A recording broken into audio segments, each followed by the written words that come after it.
네, 반갑습니다. 뉴스 스타트. 오늘은 북의 ICBM 발사를 주제로 이야기를 나누겠습니다. 우리 강호재 박사님 오셨습니다. 네, 반갑습니다. 예, 한 6개월 만에 뵙겠습니다. 자주 나오네요. 네. 겨울에 오시고 여름에 오시고. 네. 그다음에 우리 문경한 국장님 오셨습니다. 안녕하세요. 네. 자, ICBM 발사 이후에 뭐 한반도 문제, 국제 질서 문제 변화가 있는가 없는가, 그리고 어떤 의미가 있는가 이런 얘기를 주제로 하고 향후 정세 변화에 대한 전망을 좀 들어보는 그런 방식으로 얘기를 좀 진행을 하겠습니다. 그러니까 ICBM 발사 관련해서 나라마다 평가가 좀 다릅니다. 북에서는 뭐 ICBM 대륙간 탄도 로켓이라고 했고, 그리고 뭐 고도가 2천 얼마 올라갔고 뭐 이렇게 얘기를 평가를 발표를 했는데, 공식적으로 한국 정부에서는 이게 완전하지 않다, ICBM급이지만 완전하지 않다 이런 얘기를 했고, 러시아에는 중거리 미사일이다 이렇게 또 발표를 했어요. 또 미국은 최근에 곧바로 이제 ICBM 성공했다라고 이제 발표를 했지만, 최근에 또 일각에서는 유도 통제 기술은 불안전하다 이제 이런 평가를 했단 말이죠. 이게 뭐 최종 확인은 뭐 어떻게 직접 가서 눈으로 봐야 알겠지만, 보시기에 쭉 이 사항을 쭉 보아보신 분들 입장에서 북의 ICBM 발사 관련한 평가를 한번 내려주시면 어떨까요? 일단 ICBM이라는 용어 자체가 되게 좀 희한한 용어인데, 단거리, 중거리, 장거리 이렇게 미사일로 나누잖아요. 그럼 장거리하고 ICBM 뭐가 다르냐? 이 ICBM이라는 게 대륙간 탄도 미사일이에요. 그러니까 대륙과 대륙 사이를 건너가면 그게 다 대륙간 탄도 미사일인 거거든요. 그래서 원래 이게 용어가 나온 것 자체는 구소련 시절에 소련과 미국 사이에 서로 주고받을 수 있는 미사일을 ICBM이라고 한 거예요. 근데 예를 들어 소련에서 미국까지 거리보다 저기 브라질까지 더 멀잖아요. 멀죠. 예. 그럼 브라질까지는 못 날아간단 말이에요. 그러니까 대륙간 탄도 미사일이라는 게 기준이 몇 킬로 이상이면 대륙간 탄도 미사일, 이렇게 정하기는 되게 애매하다는 거죠. 대륙 사이만 건너가면 되는 거니까. 그래서 보통 통상은 이제 5,500km 이상을 대륙간 탄도 미사일이라고 하는데, 북한에서 5,500km까지면은 어디까지 가죠? 미국 본토까지 안 가죠. 못 간단 말이에요. 그럼 이건 대륙간 탄도 미사일이라고 이름은 붙일 수 있지만 의미가 없는 거죠. 미국 본토를 때려야 그게 의미가 있는 거니까, 북한 입장에서는. 미국 그렇죠. 그러니까 이게 너무 엄격하게 할 필요는 없는 것 같고, 어쨌든 그 순서대로 보면은 단거리, 중거리에서 거리 수준으로 의해서 얘기를 하는데, 마지막 극강이라고 봐야죠. ICBM 하면. 그래서 ICBM이 몇 킬로다라고 뭐 합의 볼 수도 없는 거고, 근데 이거는 어쨌든 저 멀리 지구에 있는 반대편도 때릴 수는 있다, 이 정도 기술이면 네. 이라고 저는 보는 것 같아요. 그래서 뭐 5,600km 이상이라는 게 중요한 게 아니라, 이 정도 날렸으면 조그만 기술을 조금만 더 추가하든가 연료통을 좀 더 넣으면 지구 반대편, 그럼 지구 반대편이면 지구에 있는 모든 거죠. 지구가 둘레가 4만 킬로이기 때문에 네. 2만 킬로만 나면 지구 반대편을 가거든요. 그럼 여기 쏘면 어디 오른쪽 돌건 왼쪽 돌건 둘 중에 하나니까 2만 킬로 이상이면 그냥 지구를 다 점령을 하는 거죠. 그래서 그런 식으로 분류해 놓은 거고, 이게 과학적으로 설계된 게 아니라서 자 1단계, 2단계, 3단계 이렇게 하는 게 아니라서 그냥 ICBM이라고 얘기하면 다 되는데, 요번에 희한한 평가가 나왔죠. ICBM인데 클래스라는 걸 넣어서 ICBM 클래스 1뿐이지 ICBM은 아니다라고 했는데, 그건 말장난이라고 봅니다. 예. 예, 근데 그 정도 기술력이면은 뭐 일반적으로 얘기하는 대륙간 탄도 미사일을 능력을 보여줬다 이렇게 평가할 수 있다는 거죠. 그죠. 뭐 당하는 입장에서는 당연히 그 엄청나게 높여서 해야 되고, 그다음에 주장하는 입장에서는 또 마찬가지일 거고, 근데 그 둘 다 그냥 싫어하는 사람들에서는 박하게 해야 되죠. 둘 다 뭐 아니고 아직도 능력 안 됐으니라고 해야 되죠. 그럼 이번에 발사한 이게 실제 미국 뭐 서부 해안까지 도달할 수 있다 이런 평가가 있는데, 자체도 의미가 없을까요? 더 넘어갈 수도 있고. 네, 더 넘어갈 수도 있다고 저는 네. 봐요. 기술이 좀 달라지는데, 단거리는 기본적으로 대기권, 공기가 있는 네. 곳에서 움직이니까 거기서 공기를 빨아들일 수 있다라고 하는 상황에서 엔진을 가동시키는 거고, 지구 반대편까지 갈 수 있는 ICBM 정도가 되면 공기가 있는 상황에서 가기에는 저항이 너무 세니 우선 공기 없는 대기권 밖으로 나갔다가 다시 들어와야 되는 거죠. 그러면 멀리 날리기 위해서 엔진의 그 연료통은 좀 작아져도 되지만, 나갔다가 들어올 때 저항이 생기기 때문에 근데 그걸 대체할 수 있는 게 있느냐, 이게 더 문제인 거죠. 근데 연료통은 무한정 키울 수는 없으니까 효율이 떨어지니까 나갔다 들어오는 게 더 효율적이겠다라고 생각해서 이제 나갔다 들어오는 거죠. 그럼 그 정도까지 되는 게 뭐 단거리, 중거리, 장거리 이 정도에서는 크게 효용이 없는데 대륙간은 무조건 나갔다 들어와야 되는 거죠. 그러면 나갔다 들어오는 그 기술력이 우선 완비가 된다면 나가서 얼마를 가느냐 이건 에너지하고 크게 상관이 없으니까 그럼 거리는 거기서 조절을 할 수가 있는 거죠. 최고 정점 고도의 3배를 하느냐 4배를 하느냐는 거는 그냥 우리 그 계산법도 저는 그거를 지금까지 못 봤어요. 모르겠어요. 제가 항공력 하기 쪽에 전공이 아니라서 모르겠는데 근거를 대는 사람 한 명도 못 봤습니다. 그냥 통상적으로 몇 배를 한다 할 때 우호적인 사람들은 4배를 하고요. 비우호적인 사람들은 곱하기 2배를 하고 왜 2냐 4냐에 대한 근거는 없어요. 네. 좀 무슨 법칙이 있는 줄 알았어. 뭐 있겠죠. 있으니까 할 건데 뭐 공개하기 좀 꺼리는가 너무 어렵던가 하는 건데 그게 크게 의미가 없을 수도 있는 거죠. 네네. 예. 공기 중에서 움직인다면 당연히 그렇습니다. 그래서 어릴 때 물리 처음 배웠을 때 사람들이 많이 하는 게 45도로 쏠 때 공기장이 없다면 45도로 쏠 때 제일 멀리 날아간다 해서 멀리 던지기 할 때 45도로 해요. 근데 또 하다 보니까 인체공학이 들어갑니다. 인체공학적으로는 어깨가 45도로 됐을 때는 근육이 제대로 활동을 안 하니까 30도가 제일 인체공학적으로 좋다. 그게 30도를 쏴요. 그 다음에 심리가 또 들어가요. 30도로 쏘려고 하다 보면은 눈이 자꾸 깔아지니까 더 밑으로 쳐지는 거죠. 그래서 결국은 다시 45도로 쏜다라고 마음 먹고 몸은 30도로 쏘도록 만들어야 되는 거예요. 네. 근데 이 모든 건 또 공기장이 없을 때. 그럼 공기장을 집어넣으면 계산이 안 되는 거죠.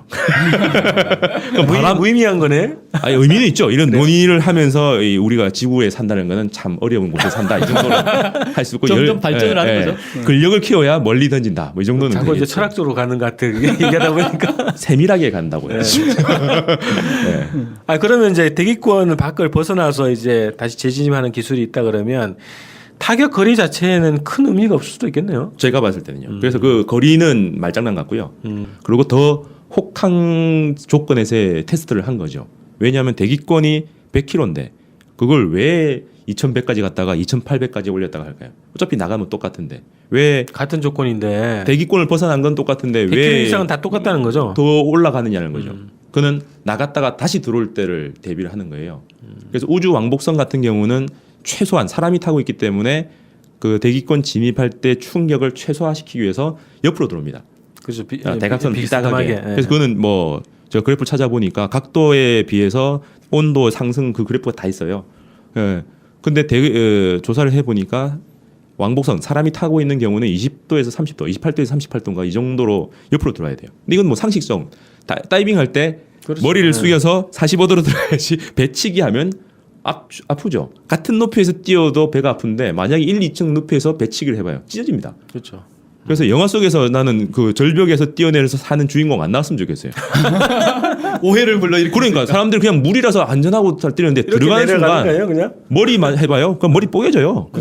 위험해요. 그거. 발로 들어가면 코로 물 들어가는데 그것도 장난 아니고 공기장이 그 사람의 낙하 속도를 다 없애가지고 되돌아오려고 하면 바닥에 엄청나게 들어가야 되거든요. 자기가 아무리 허우적대더라도 들어갔다 나오는 시간이 있어요. 근데 숨 참아야 돼요.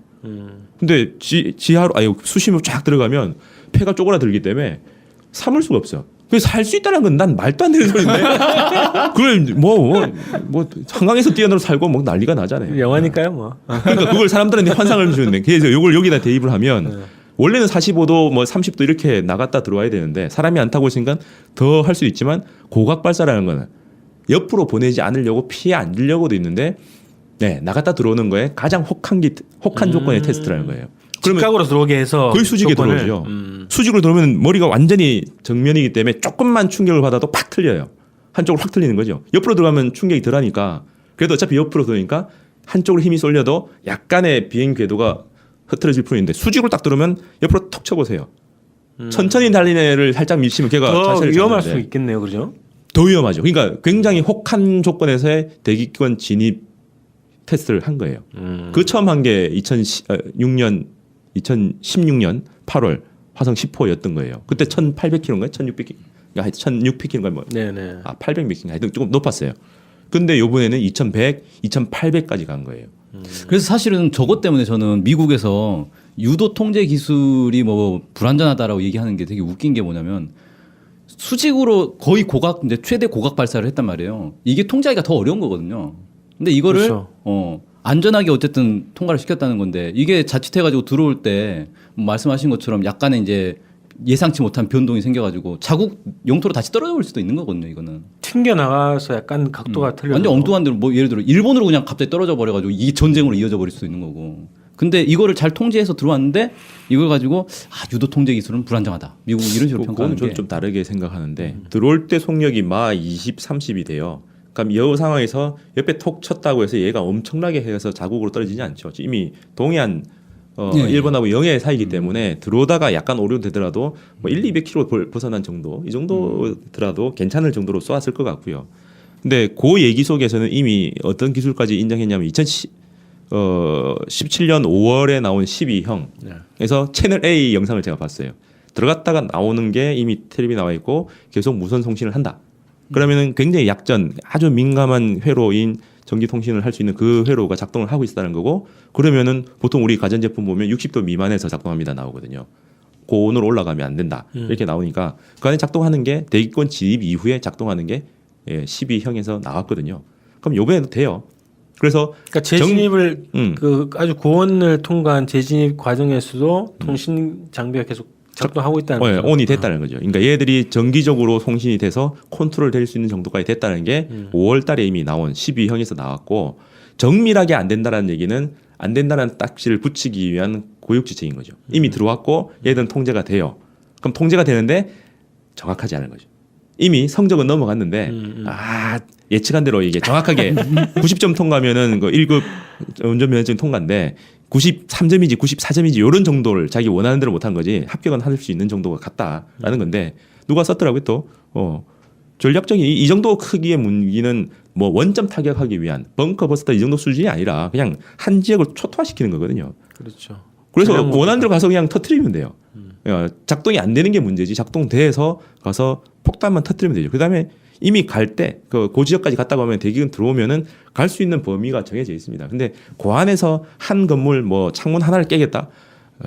ICBM 쏴놓고 창문 하나 깨는 건 너무하잖아요. 그렇죠. 자유여신상만 딱 타격으로 하는 게 아니고 네. 그 일대를 그냥 일대를 하는 그냥 거죠. 도시 도시 전체를 거죠. 뭐 네. 목표로 하는 건데. 그러니까는 그 기술이 안 됐다라는 거는 정말 공색한 표현이고 거꾸로 얘기하면 거의 인정이라고 봐야 돼요. 그걸 갖다가. 예. 안 됐다가 아니라 너 만점 아니야라고 하는 거지 99점 됐다 이 정도까지 평가했다고 봐야죠. 아, 지금 이제 이번에 기술적 특성까지 다 같이 분석을 해줬는데 그러면 강 박사님 얘기로는 지금 다음 질문이 그거거든요. 미 본토 공격 능력을 보여줬다. 이제 이게 어떤 의미냐고 얘기했는데 실제로 그러면 작년에 이미 그거는 다 보여준 거라고 저는 보시는 거네요. 그러니까 들어와서 살아남은 건 안 보여주는데 그게 뭐 크게 문제가 있겠습니까? 요번에 한 거는 얼마나 자신감이 커졌으면 수치가 되는 거는 거짓말하기 좀 힘들잖아요. 네. 네, 수치가 나왔잖아요. 25도에서 45도예요. 그 안에서의 느끼는 그 가속력, 관성력을 넘어서서 그냥 온도만 보면 쌤 태워도 쌤 살아남을 수 있는 거예요. 45도 정도면 우통만 벗어도 살 수 있는 거죠. 그렇죠. 지금 뭐 사막에 간 정도로 생각하면 그렇죠. 되니까. 요즘 한 경주 온도가 뭐 40도까지 올라가잖아요. 그걸 살 수 있는 거예요. 45도면 살 수 있는 정도가 됐어요. 아니 그러면 이제 우주선도 가능하겠는데? 유인 우주선도 뭐 그죠? 사람이 온도만 맞춰준다고 사는 게 아니라 충격이 또 있으니까. 장애 갔다 나온 걸로. 가속도가 지구 중력의 2배, 3배 넘어가면 안 돼요. 2G, 3G 정도가 사람이 견딜 수 있는 마진이에요. 근데 그렇게 무인으로 되면은 거의 7, 뭐 5, 6 이렇게 올라간다고 해요. 그러면은 중력이 한쪽 쏠리면 피가 한쪽 쏠려요. 제트기 탔을 때 사람들이 네, 쓰러지잖아요. 네, 네. 그런 것들이 되니까 특수복을 입어야 되겠죠. 아니, 그것도 한계가 있겠죠. 뭐 예. 옷의 문제는 아니고. 자 그러면은 아니 본토 공격 능력을 이미 작년에 실제로 이제 그 화성 10호를 통해서 보여줬다. 그러면 작년에 벌써 그러면 의미가 네, 이미 ICBM 갔다고 저는 분석했죠. 네, 네.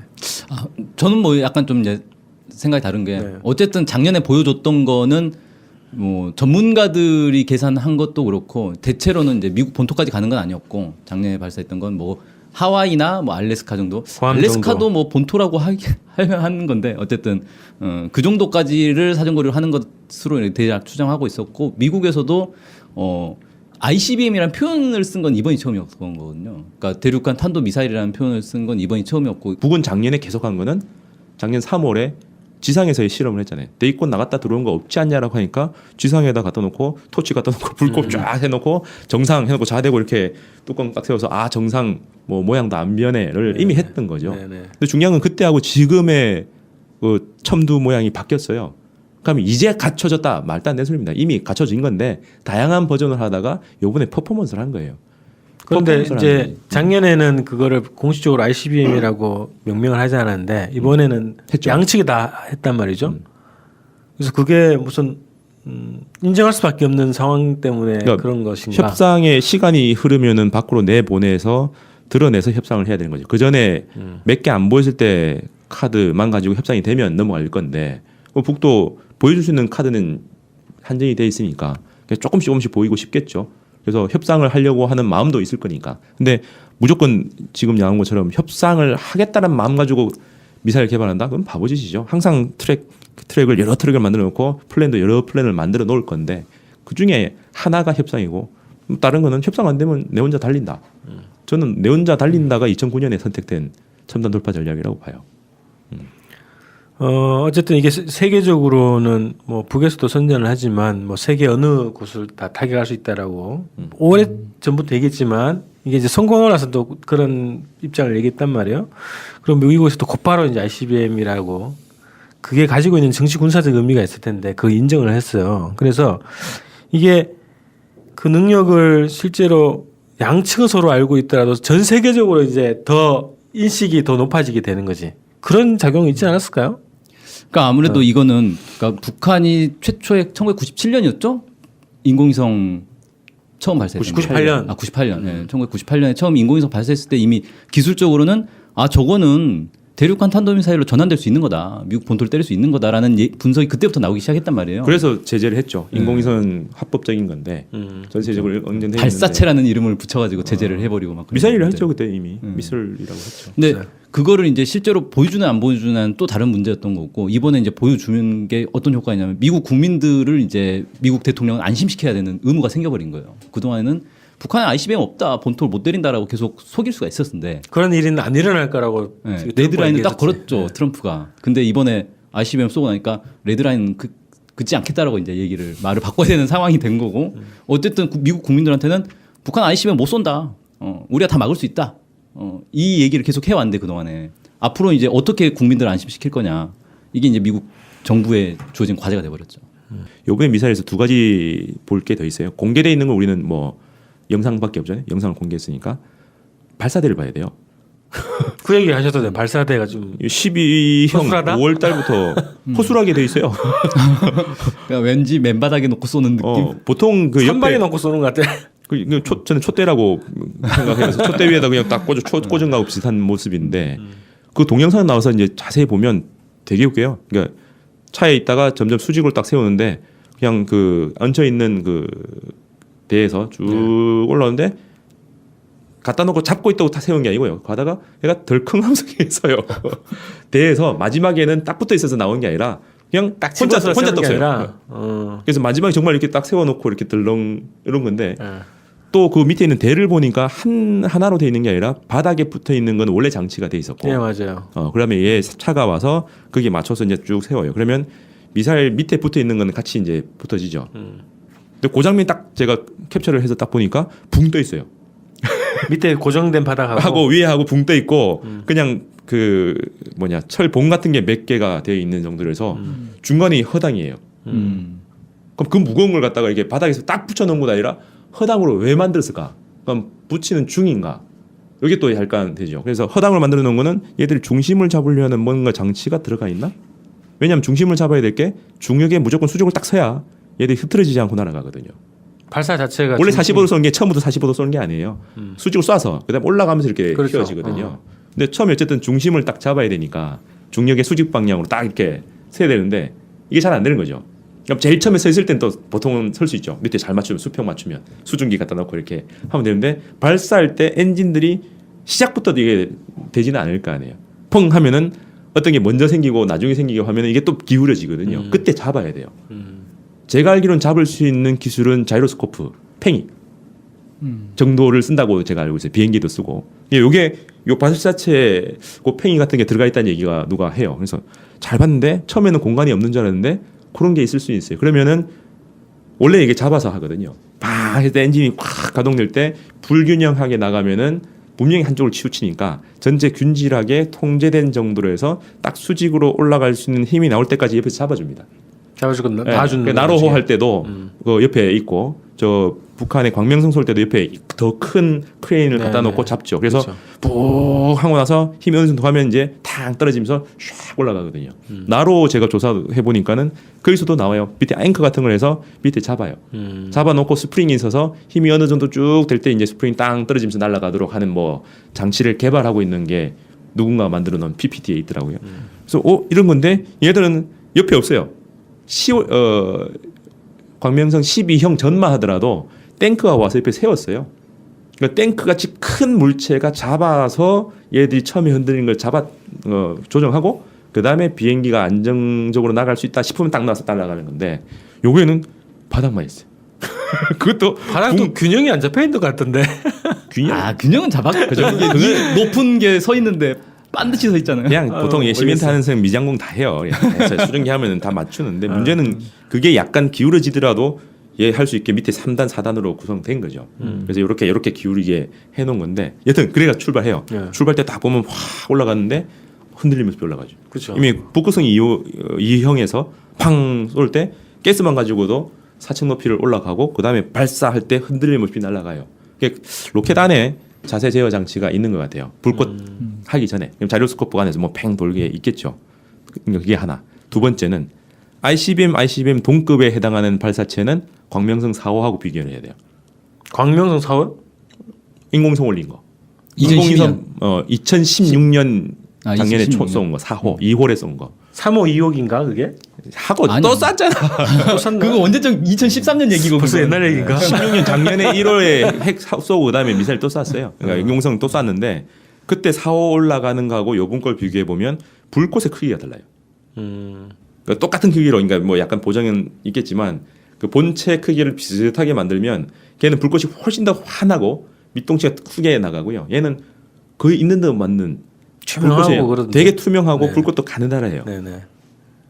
이게 뭘 얘기하는지 좀 더 고민해봐야 하는데 불꽃이 확 엄청난 뭐 어쨌든 엔진 그 연료를 써가지고 화력을 쏴서 올라가는 건데 얘는 별로 안 쓰고 올라가는 느낌이 들어요. 그럼 같은 에너지를 가지고 누가 더 멀리 갈 건가? 효율이 높아졌다는 얘기네. 그럴 거라고 추정되는 거죠. 네, 아직은 네. 제가 확실히 모르겠습니다. 어쨌든 불꽃 자체가 네. 달라요. 네. 그게 이번에 이제 그 새로 개발했다는 신형 엔진, 뭐 318 혁명이라고 부르잖아요, 북에서. 318의 신형 엔진을 개발했는데 그 뭐 고출력 엔진이라고. 백두산 엔진이라고 남쪽에선 부르던데 북에서 그렇게 부르는지는 잘 모르겠고 아무튼 여튼 그런 지점들이 요번에 변화로 봐야 될 기술적인 지점이라고 변화. 봐요. 기술적인 거죠. 그래서 작년에 테스트하던 것들을 더 강화시켜서 냈는데 전반적으로 지금 기술이 발전하고 있는 거예요. 그리고 짜잘한 건데 달라지는 거는 작년에 그 화성 10호에는 날아갈 때 엔진 밑에 보면 파리채 같은 게 8개 정도가 달려 있었어요. 그물망 같은 게. 네네. 그럼 그거는 저항을 주면서 자세를 제어하는 거잖아요. 그러면 이왕 낼 수도 없는 그 추진력을 깎아먹으면서 자세해요. 너무 고속으로 할 때는 불안할 때 손 잡는 거하고 똑같은데 이번엔 그게 없어졌어요. 그리고 그러면 자세 제한은 어떻게? 엔진을 더 가속을 해서 가는 거죠. 너무 빨라서 속도가 두려운데 빨리- 어. 손을 잡아서 속도를 제어하는 게 아니라 더 속도를 내서 가는 거죠. 그러니까 추력을 100% 활용해서 자세 제어를 하겠다라고 하는 거죠. 그 기능이 좀 바뀌었죠. 파리채가 없어졌어요. 이거 파리 다 잡았나? 네. 그래서 몇 가지 지점에서 달라진 지점이 보여요. 그래서 그런 것들을 포함을 하면 기술적으로 진일보하는데 이번에 피니시 라인을 통과했다? 그거는 뭐 말장난인 거고 아는 사람들끼리는 이미 넘어갔다고 다 할 거예요. 통과한 다만 기술이 더 올라 수준이 높아지는. 네, 그러니까 과정으로. 아까 말씀대로 시민들이 가지고 있는 기술 수준이나 보는 눈과 정책 라인에서 보는 눈이 다르겠죠. 그럼 제일 무서운 거는 미국 같으면은 시민들이 어떻게 반응하느냐, 여론의 동향을 볼 건데 시민들의 수준을 낮춰야 되니까 계속 아니다, 뭐다라고 하는데 자기들은 계속 높여서 볼 거예요. 그러면 이미 작년에 ICBM 갔다고 보죠. 저는 뭐 98년에 이미 ICBM 정도 수준은 갔다라고 평가했어야 될 거라고 봐요. 네네. 아니 근데 이것도 이게 약간 수사할 수 있는데 북이 이제 이번에 발사 성공하고 나서 미국이 더 이상 핵위협을 할 수 없게 했다. 이렇게 이제 발표를 했어요. 그래서 그런 거보다 이제 투발 수단이 있어야 되니까 이제 전략적으로 이제 국제 관계에서 핵을 가지고만 있는 게 아니라 머리를 쏠 수 있는 투발 수단이 갖춰지면 된다. 이제 이런 논리를 보면 이번에 그렇게 되는 거 보다. 근데 그 평가도 좀 다르시죠. 저는 좀 다르게 보죠. 이번이 아니고 예전에 아니 근데 북에서 이 표현 자체는 오래전부터 계속 반복되어 온 하긴 했죠. 표현이에요. 그러니까 처음 핵실험 했을 때부터 미국은 이제 더 이상 핵 위협을 할 수 없게 됐다. 이 얘기가 지금 10년 이상 계속 나오고 있는 얘기인 거죠, 사실은. 그러니까 우리가 미국한테 너무 동화돼서 진보 보수 상관없이 전부 다 동화되고 그쪽에 나온 언론들을 많이 봐서 그런 생각을 하는 것 같은데 그걸 살짝 걷어내고 보면 미국 입장에서는 북한이 핵과 미사일을 가지는 것들은 전략의 수정의 여지는 좀 있습니다. 왜냐하면 내가 마음 먹으면 때릴 수도 있어라고 했던 애가 내 밑에 있는 애가 어느 순간 좀 커져서 때릴 수 없네인데 우리는 거기서 바로 넘어가요. 그럼 미국이 맞을 수도 있네. 그럼 얘들 입장 바꿔야 되네라고 생각을 하는 거죠. 그 중간이 있어요. 때릴 수 없게 되고 내가 공격을 아직은 안 당해 요 중간. 공포의 균형인가요? 지금 상태가? 이제 그 정도로 가지 않을까 싶어요. 그래서 근데 북은 명확하죠. 예전엔 맞을 수도 있었는데 그래서 땅굴 파서 모든 걸 했는데 이제 안 맞아요. 그럼 땅굴 위로 올라올 수 있는 거죠. 그래서 급격한 변화는 북한한테 더 있는 거죠. 경제적 변화로 더 두드러지게 나타날 가능성이 있다고 보시는 건가요? 그래야 되겠죠. 이제 여유가 생겼으면 경제적으로 하죠. 근데 그 공포의 균형이라는 게 좀 이제 원래 있는 용어란 말이에요. 그게 되려면 사실은 2차, 3차 타격이 가능한 상황이 돼야 되는 거거든요. 그러니까 핵전쟁이 났을 때 미국이 북한에 핵무기를 막 쏟아 부어요.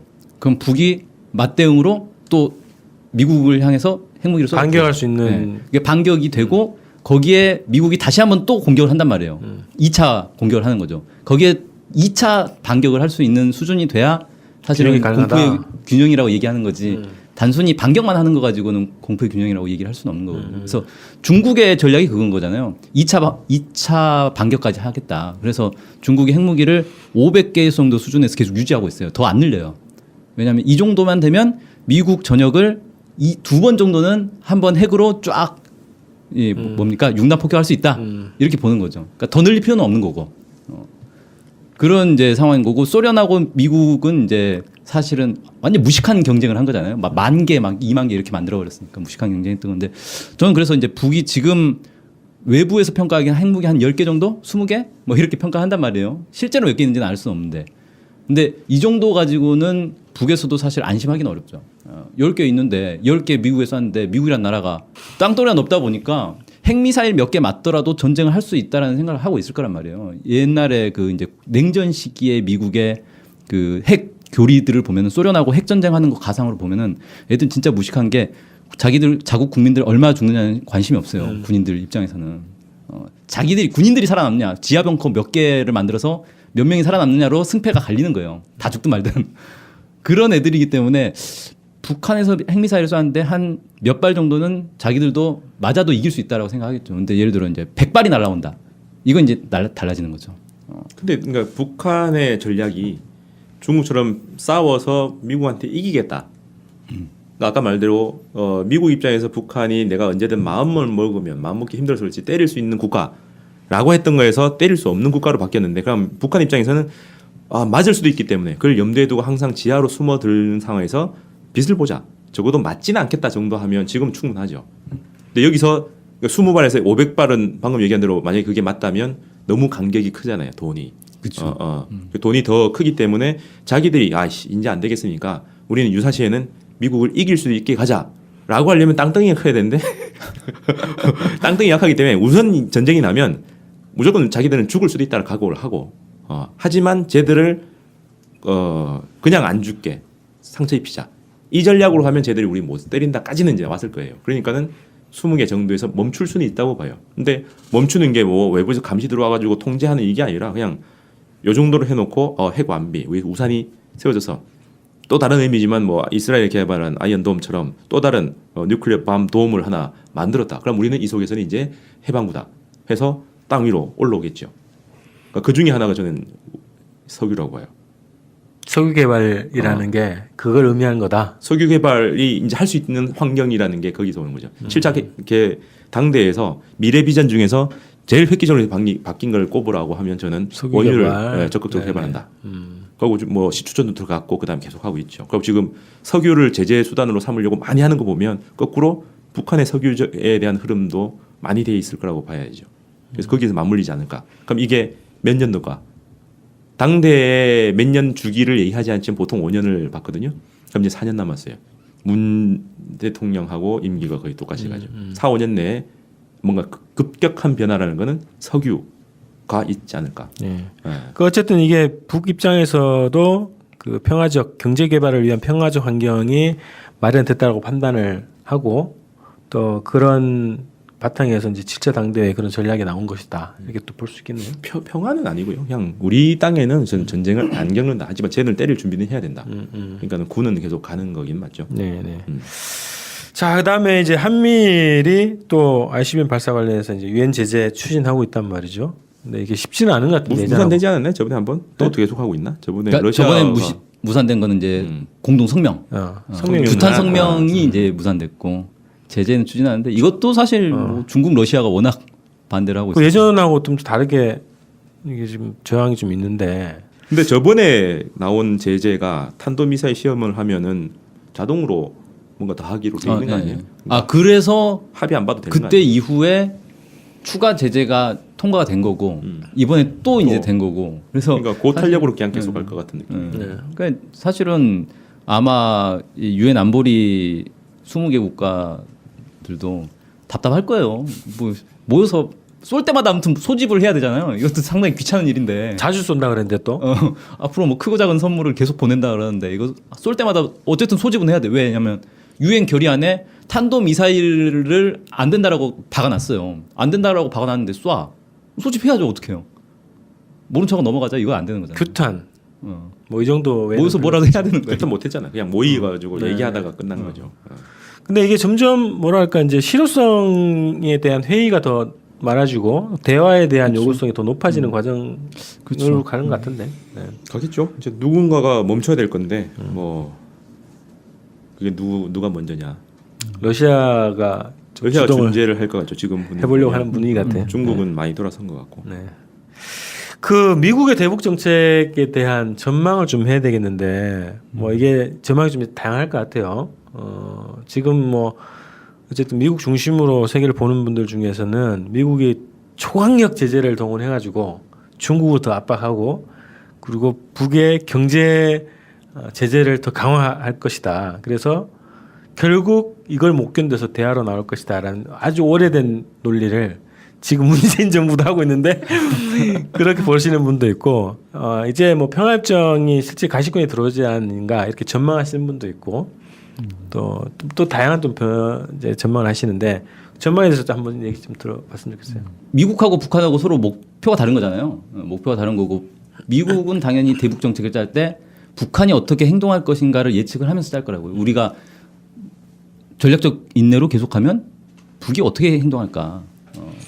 그리고 북이 이제 행동하는 그 쭉 양상에 따라서 결국은 미국이 감당할 수 없는 상황이 언제 올 것인가, 어떤 식으로 올 것인가에 대해서도 고민을 하고 있을 거라는 거죠.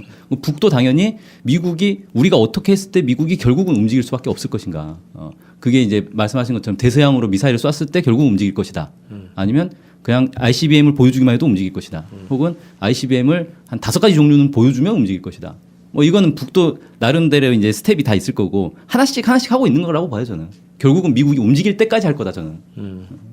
그게 어느 단계에서 결국 미국이 여기서 더 이상 안 되겠다 움직여야겠다라고 생각할지는 그건 이제 미국이 판단할 문제긴 한데 대북 정책을 다시 고민하고 있는 것 같아요. 그럴 수밖에 없는 상황인 거고 실제로 미국 내에서도 계속 그 얘기는 나오잖아요. 평화적 정책을 뭐 심지어는 누굽니까 로버트 게이츠였나요? 뭐 북핵을 뭐 용인을 해주자. 지금 수준에서 그냥 용인하고 더 이상 늘리지만 못하게 하자.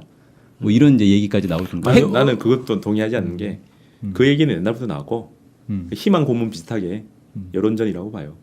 이런 얘기도 하니까 괜찮아 했는데 옛날에도 협상하자는 거와 양쪽 다 있었고 지금도 마찬가지고 근데 변화의 급박함으로 보면 별로 안 보여요. 여기서 끝내면 안 되고 우리 정부를 얘기해야 돼요. 우리 정부가 이걸 했을 때 계속 핵 규탄하고 미사일 규탄하는 거 우리는 플랜 B가 없는 거죠. 규탄하지만 가질 걸 예상하고 그럼 어디까지 갈 걸 예상하고 그럼 우리가 어떻게 해야 되는가? 그러면 비핵화를 정말로 상징적으로만 할 거냐, 아니면 실질적으로 할 거냐? 그걸 다 해. 근데 우리는 그런 전략 없는 것 같아요. 그냥 막 내걸고 낄 빠빠. 낄 때 끼고 빠질 때 빠져야 되는데 그걸 못 하고 와 헷갈리는 거죠. 그러니까 우리 한국 정부의 정책, 한반도 정책, 대북 정책 이게 더 중요하다 지금 이렇게 얘기를 하시는 거죠. 이 상황에서 이 정세에서 미국이 어떻게 할 거냐 나올 거냐 희망 고문하지 말고 미국이 바뀔 수도 있고 안 바뀔 수도 있는데 적어도 북한이 이 정도 나왔을 때 우리는 어떻게 해야 되느냐 계속 교탄해야 돼요? 할 수도 있죠. 하지만 그게 미국도 못 움직일 정도라고 심각하게 인식을 해야죠. 그 현실을 정확하게 봐야 된다는 거죠. 그러니까 팩트를 다시 넣고 우리처럼 해결책으로 봐가지고 싸울 거냐 말 거냐 이게 아니라 북한이 정말 어디까지 왔을까? 정말 면밀하게 내려놓고 문과적 스타일이 아니라 기술적인 것까지 다 파악을 해놓고 봐야죠. 물리적으로 시간 없음을 그렇게 잘 아는 사람들이 물리적으로 실제하는 물질들을 없앨 수 없음을 왜 몰라요? 물리적으로 안 된다니까요. 그런데 거기다 다 걸어버리면 안 되죠. 맞아요. 근데 문제는 이 정부의 문제가 아니라 대통령이 후보 시절부터 그 얘기를 했어요. 이런 상황을. 그러니까 대통령이 생각을 또 바꿔야 돼요. 그러면 옆에 있는 보좌진들도 그 생각 바꾸도록 해야 되고 이제 아무리 북미 간의 문제지만 우리 정부가 그걸 어떻게 바라보느냐. 김대중 대통령 햇볕 정책에서 핵은 북미 간의 문제다. 했잖아요. 근데 왜 우리가 지금 그게 끼어들어? 그리고 이게 가서 자 이제 드디어 북미 간의 협상이 돼 좋아라 하는 사람들도 있는데 그건 또 그 흐름이지. 국내에서는 국내 문제를 더 해야죠. 대통령하고 그 흐름에서 잘못하고 있는 얘기를 해야죠. 자, 그래서 이런 상황으로 뭐 여러 가지 의견이 있는데 북이 앞으로 어떻게 할 건지 한번 아까 다 얘기한 전망을. 네, 뭐다 이게 저는 뭐 미국이 움직일 때까지 계속 쏠 늘려나간다. 예. 근데 아까 양과 구체적으로 질로 얘기하셨잖아요. 늘려나간다. 저기 미 대륙을 넘어서는 ICBM을 쏴야 움직일 수 있다. 그 정도는 돼야 되는데 북이 과연 그걸 할 필요가 있을까 하는 고민은 있어요. 미국 열을 움직여서 미국하고 막 이렇게 하는 게 지금 당장 북의 입장에서도 중요한 급할까? 북의 입장에서도 이제는 뭐 도움을 만들어 놨으니 이제 우리는 평화적인 거에서 자기들 속에서 여러 가지 경제 활동 하겠죠. 그래서 정말 불편한데 하면은 한 발씩 더 쏘겠는데 지금 상황에서는 뭐 어느 정도 견딜만 하지 않을까? 그리고 충분하지 않을까? 지금 상황에서 어차피 자금은 바로 안 들어올 건데 뭐. 북이 제일 필요한 게 북미 간의 정상화 왜 해요?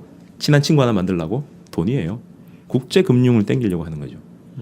그래서 그 정도 되려면 이 국제 경기도 안 좋은데 안 좋을 때 돈 빌려주세요. 안 할 거라고. 그건 보면. 뭐 저기 그 평가 좀 다를 수 있는데 좀 더 얘기가 더 길어질 수 있으니까. 여튼 뭐 그런 식으로 봐서 네네. 저는 뭐 그냥 대응을 군사 대응을 어쨌든 뭐 필요에 의해서 계속 뭐 하겠다고 일단 공표를 했기 때문에 나올 거라는 예상은 기본적으로 가능할 것 같은데 인공위성 발사는 없을까요? 하겠죠. 근데 지금까지 인공위성 시스템 그 발사 시스템은 3년 주기였어요. 그럼 언제 하는 거죠? 그러면 내년 말 정도. 내년 말에.